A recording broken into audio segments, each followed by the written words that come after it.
আমরা এখন কথা বলছি মিস্টার হাবিব, উনি রাজবাড়িতে আমাদের কাছ থেকে এই বীজ কিনে উনি উৎপাদন করেছেন। কয়েকটা বীজ N53 যার বয়স হচ্ছে মাত্র 2 মাস 2 দিন। সেই বয়সে আমাদের জন্য এই 4টা তোলা দেখানোর জন্য। এখন হাবিব সাহেবকে আমি জানতে চাচ্ছি যে হাবিব সাহেব, আপনার অভিজ্ঞতা বলেন, আর কি পরিমাণ ফসল পার বিঘায় আপনি আশা করছেন সেটাও বলেন। হাবিব সাহেব জি বলেন। আমরা এই জাতটা এই নাসিক রেড N53 নতুন আবাদ করছি, ইউটিউব দেখে দেখে আমরা উদ্বুদ্ধ হয়েছি। তো এখন এই বীজটা চারা দিয়ে করার পরে এখন যে পরিমাণ দেখতেছি, মানে এর ক্ষেতের যে অবস্থা দেখে আশা করতেছি যে হয়তো 7 থেকে 8 মন কাঠায় বিঘে 140 থেকে 60 মন ফলন মানে আশা করতেছি। 2 মাসেই যেহেতু এত বড় হয়ে গেছে, এক একটা পিএস পূর্ণ বয়স 1 মাস গেলে এর এক একটার ওজন হবে 250-300 গ্রাম ওজন হবে একটা পিএসের। আপনি কি এই N53 চাষ করে আপনি কি আশা অনুরূপ ফল পাচ্ছেন? জি, এবার মানে যা আশা করছিলাম তার চাইতেও বেশি ফলন হওয়ার সম্ভাবনা আছে। ধন্যবাদ আপনাকে। ভবিষ্যতে আরো লাগাবেন এই? হ্যাঁ, ভবিষ্যতে আরো মানে এডি ওই আমরা মুড়ি কাটা পেঁয়াজ যারে বলে সেটা 1 বিঘে জমিতে আপনার 10 মন পেঁয়াজ লাগাইতে 10 মন পেঁয়াজের দাম এবার গেছে হলো 60 থেকে 70 হাজার টাকা। আর 1 কেজি বীজ চালালে পারে এর 1 বিঘে জমি হয়, এর দাম হলো 3 থেকে 4 হাজার টাকা, অথবা এর মধ্যেই আর কি, কম বেশি আছে, বিভিন্ন কোম্পানির বিভিন্ন দাম। সেই হিসেবে তো আমাদের অনেক সাশ্রয়, খরচ অনেক কম। এবং আমার মনে হয় যদি আমরা মুড়ি কাটা পেঁয়াজটা উৎপাদন না করি, যদি আমরা বীজে চলে যাই, তাহলে আমাদের দেশের অনেক পেঁয়াজ বেঁচেও যায়। হ্যাঁ, দেশে যে আমাদের 11 লক্ষ মেট্রিক টন যে পেঁয়াজের ঘাটতি আছে, আমরা যদি পেঁয়াজ করি, এই পেঁয়াজ থেকে পেঁয়াজ না লাগা যদি দানার থেকে পেঁয়াজের আবাদ করি, তাহলে এই ঘাটতিটাও পূরণ হয়ে যাবে। এখানে এত পেঁয়াজ আর লাগাইতে লাগবে না। সেই ক্ষেত্রে মোটামুটি পেঁয়াজের দেশ থেকে আরো বিদেশে পাঠাইতে পারবো পেঁয়াজ। দেশে আর মনে করেন দেশের পেঁয়াজ আর ওই সংকট থাকবে না, আরো বিদেশে আশা করি আমরাই পাঠাইতে পারবো। আর আপনার বোধহয় বৃষ্টির জন্য কিছু চারা নষ্ট হয়েছে? হ্যাঁ, বৃষ্টির জন্য এটা মেন।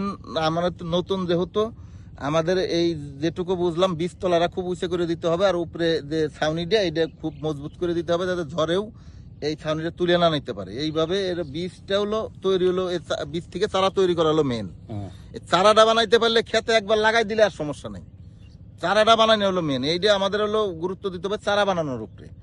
তারা বীজতলাটা উঁচু করে দিতে হবে এবং উপরে ছাউনিটা ভালো করে দিতে হবে। আপনাকে অশেষ ধন্যবাদ এই সফলভাবে উৎপাদন করার জন্য। আমাদের আসলে এই পেঁয়াজটার মানে আমরাই বাংলাদেশে প্রথম নিয়ে এসেছি, আমাদের কোম্পানি আতিফ এন্টারপ্রাইজ। আমরা এই বীজটা দিয়ে সব জায়গায় খোঁজ দিচ্ছি যে আসলে আমাদের কৃষকরা এটা উপকৃত হচ্ছে নাকি, যার ফলে আমরা এখানে এসে খুবই মুগ্ধ যে আসলে আমাদের পারপাসটা সার্ভ হয়েছে। যে আমরা আশা করছি যে ওনারা ব্যবসায় সফল হলে আমাদেরও ভালো লাগবে। হাবিব সাহেবকে অনেক ধন্যবাদ। আমরা প্রয়োজনে আবারও আসবো আপনার সঙ্গে আলাপ করার জন্য। Thank you. আমরা এখন আছি রাজবাড়ি। আমরা আমাদের আমদানিকৃত বীজ নাসিক 53 বাংলাদেশে সাপ্লাই করেছিলাম। একজন কৃষকের জমিতে এসেছি। এই বীজগুলো রোপণ করা হয়েছে 2 মাস 2 দিন বয়স, এবং পেঁয়াজের সাইজ দেখেন, একটা বিপ্লব করার মতো পেঁয়াজ। আমরা আশা করি এই পেঁয়াজ উৎপাদন হলে দেশের অনেক চাহিদাই পূর্ণ হবে। আপনারা দেখুন, আমরা যে কৃষকের উৎপাদন করেছেন তার সঙ্গে আমরা কথা বলবো। আপনার উৎপাদিত পেঁয়াজগুলো দেখুন, এখন মাত্র 2 মাস বয়স, 2 মাস 2 দিন। সো আরও মাসখানিক সময় এটা জমিতে থাকবে।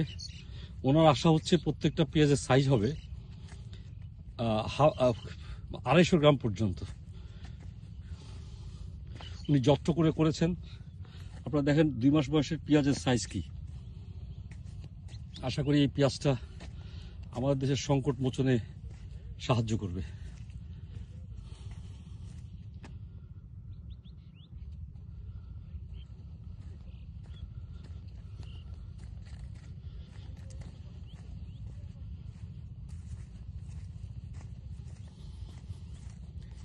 এটা হচ্ছে রাজবাড়ির একটা চরাঞ্চল। এটা বর্ষার সময় ডুবে থাকে এবং বর্ষা চলে যাওয়ার পর এই মৌসুমে এখানে প্রচুর কিছু উৎপাদন হয়। আপনারা দেখেন এখানে ভুট্টা হচ্ছে, এখানে সর্ষে হচ্ছে, এখানে মিষ্টি কুমড়া হচ্ছে, এখানে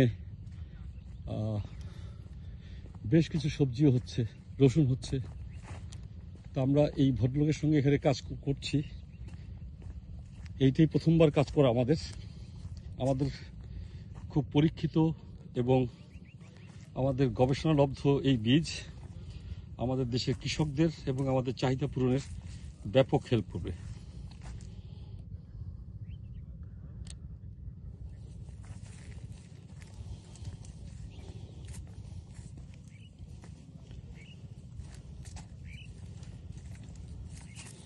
যে ভদ্রলোক এটার চাষ করেছেন বা উদ্যোক্তা, তার সঙ্গে আমরা কথা বলবো।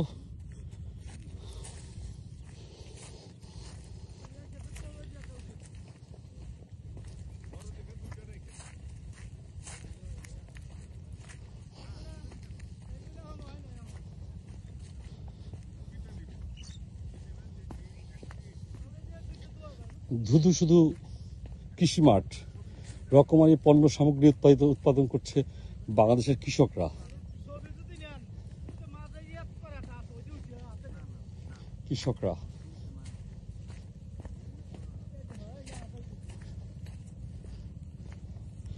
হ্যালো, এই পেঁয়াজটা দেখান তো এদিকে।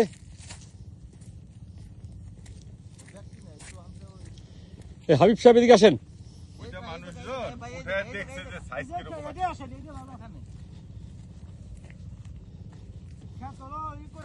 মানুষ আসে